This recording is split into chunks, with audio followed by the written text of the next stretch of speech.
A rabbi attended a housewarming party at a large, beautiful home in a wealthy suburb of Boston.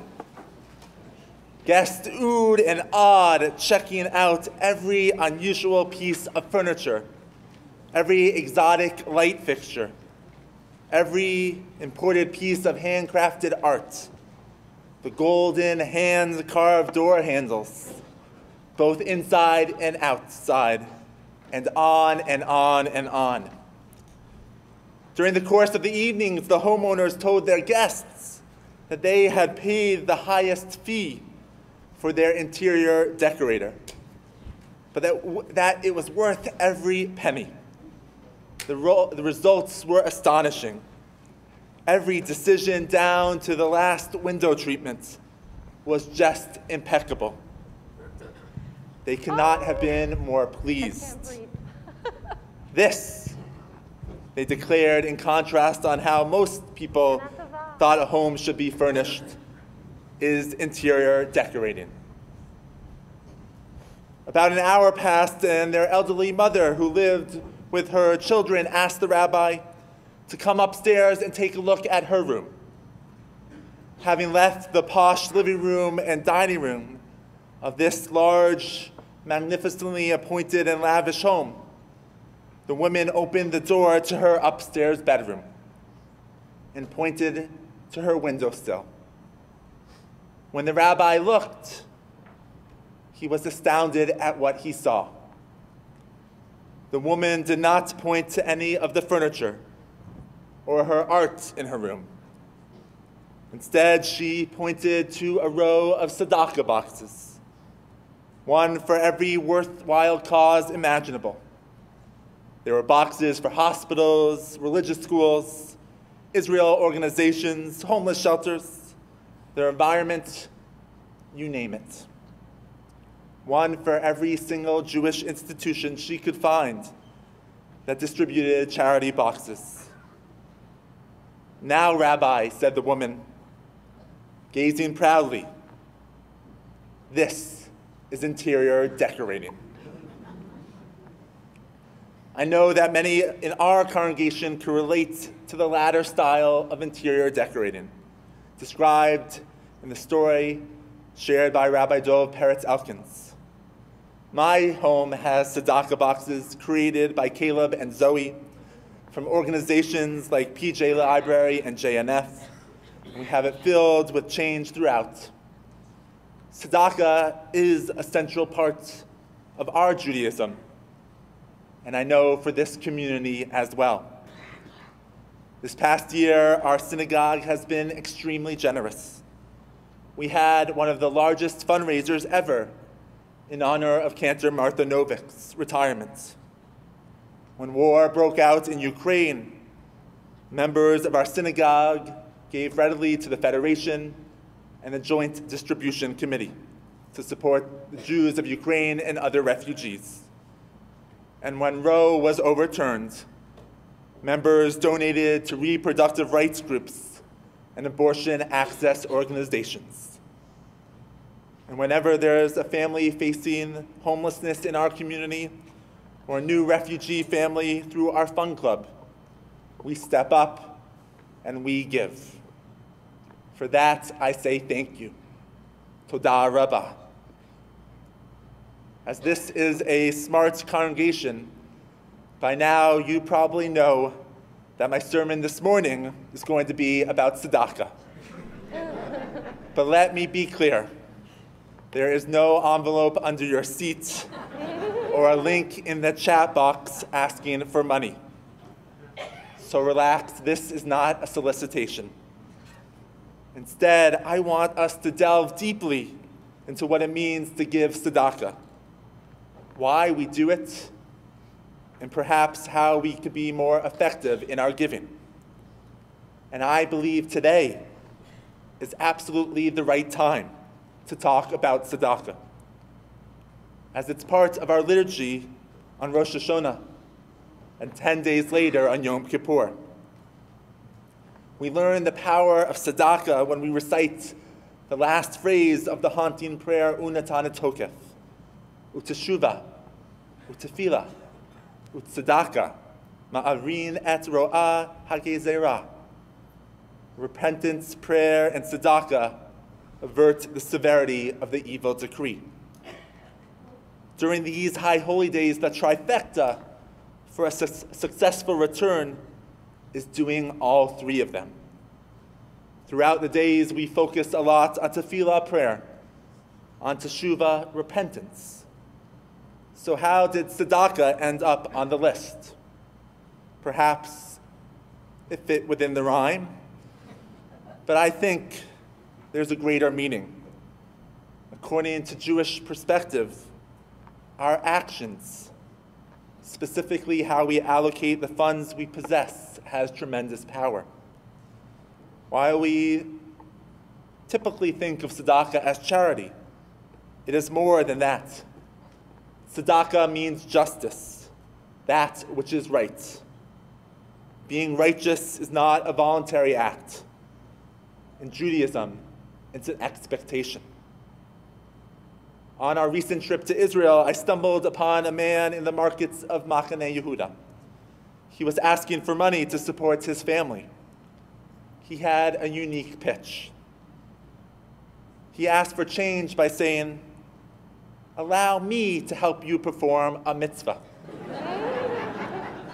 He knew his Judaism, and he also understood human nature. Because when we are in the position to give, it's a privilege, and it's a mitzvah. We understand that the Jewish notion of giving can enrich what we have and what we do. I think for many of us here, tzedakah is a commandment that we feel pretty good about, probably better than keeping Shabbat or kashrut. And the data supports this understanding. According to the National Study of American Giving, 76% of Jews make at least one charitable donation a year. That's compared to 63% of the general population. The study also found out that the single most important factor that was linked to the frequency of donation and the size of the donation was how connected the individual was to the Jewish community. The more connected the Jewish person was, the more one gave. And the single institutional affiliation within the Jewish community that correlated to the highest incidence and amount of giving was, you guessed it, the synagogue. Why? Because we are taught to do tzedakah from a very young age. In our very own ECE, our pre-K and kindergarteners bring tzedakah every Friday and make it a part of their Shabbat routine. On Sundays, our learners bring tzedakah to religious school and at the end of year discuss an organization to allocate the money to. Our B'nai Mitzvah students understand that one of the commandments they are now responsible for is repairing the world, and they complete a mitzvah project.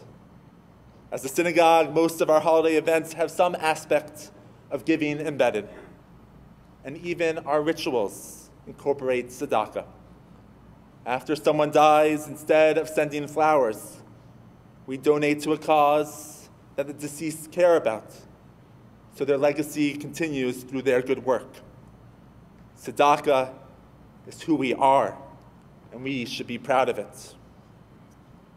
And while the overall percentage of giving among American Jews is good, this morning I want to challenge us to do better. Our tzedakah could increase, be more impactful, and even be more spiritually driven.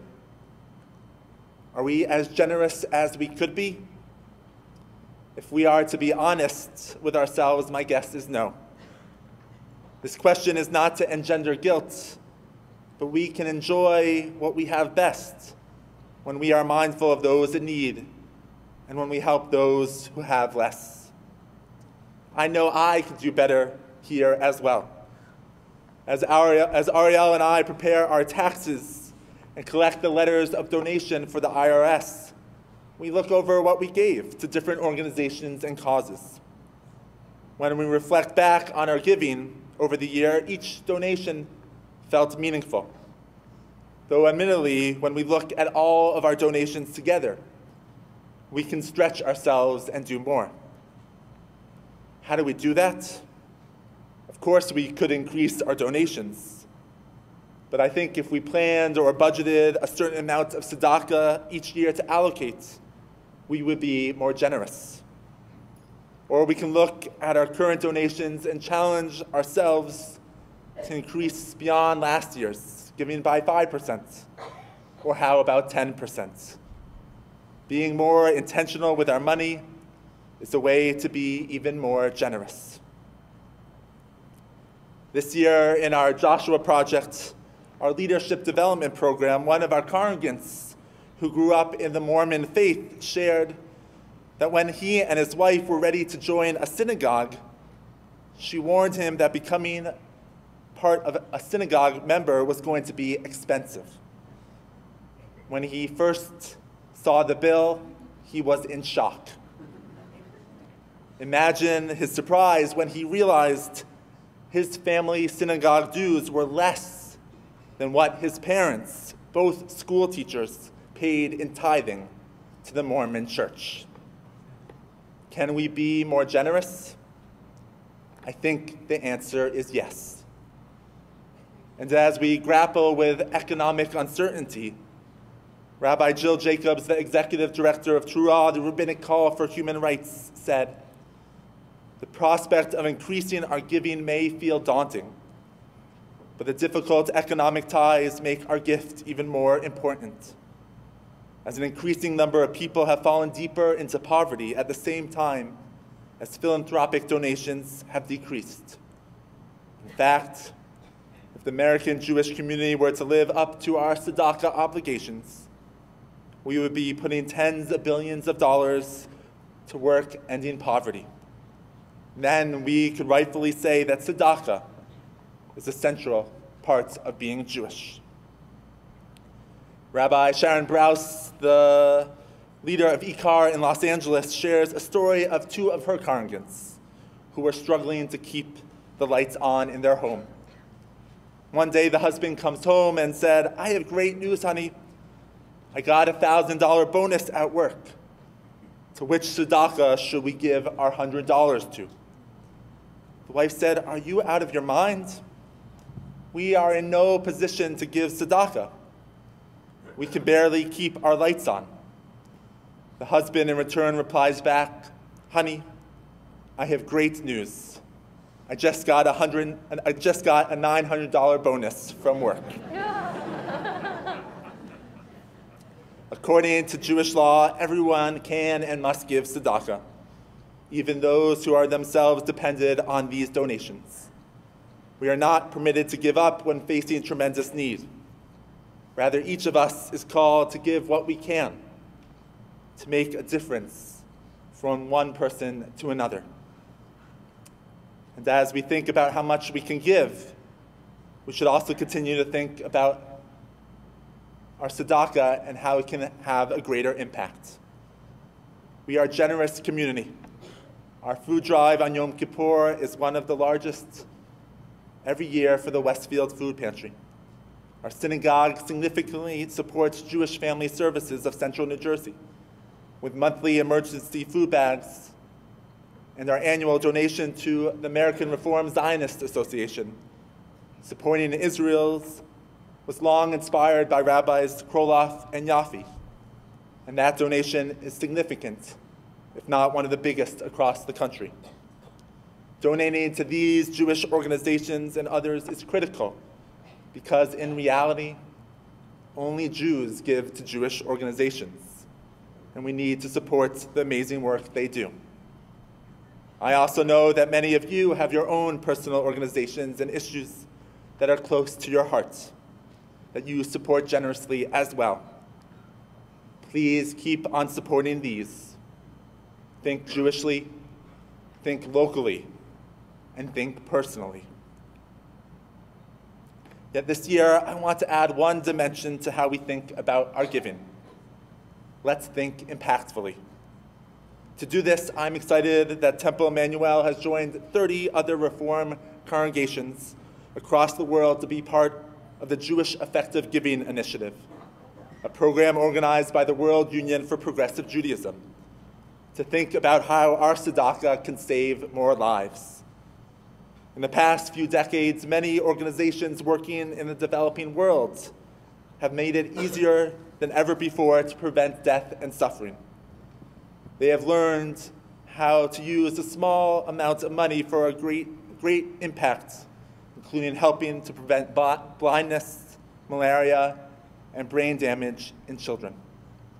Peter Singer, a professor of bioethics at the Princeton University, writes, "With the introduction of the Jewish Effective Giving Initiative, progressive Jewish leaders and their congregations have the opportunity to do an enormous amount of good, not only through their direct donations to the most effective charities, but also by setting an example of impactful charitable giving for other religious leaders around the world."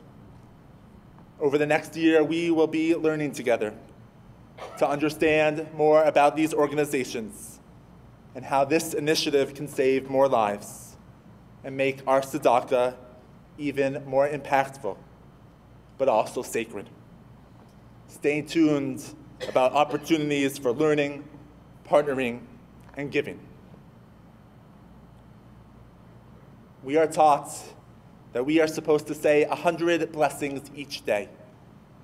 We are to recite a blessing over food, over drinks, over a rainbow, when we wake up and when we go to sleep. But interestingly, there is no blessing over tzedakah.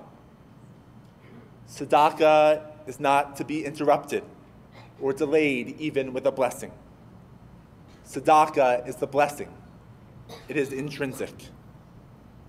We have the honor and the ability to give tzedakah. And through our actions, through our generosity, we have the ability to change not only our own course of destiny, but we can make sure that even more people are inscribed in the book of life. Gemar Chatima Tova.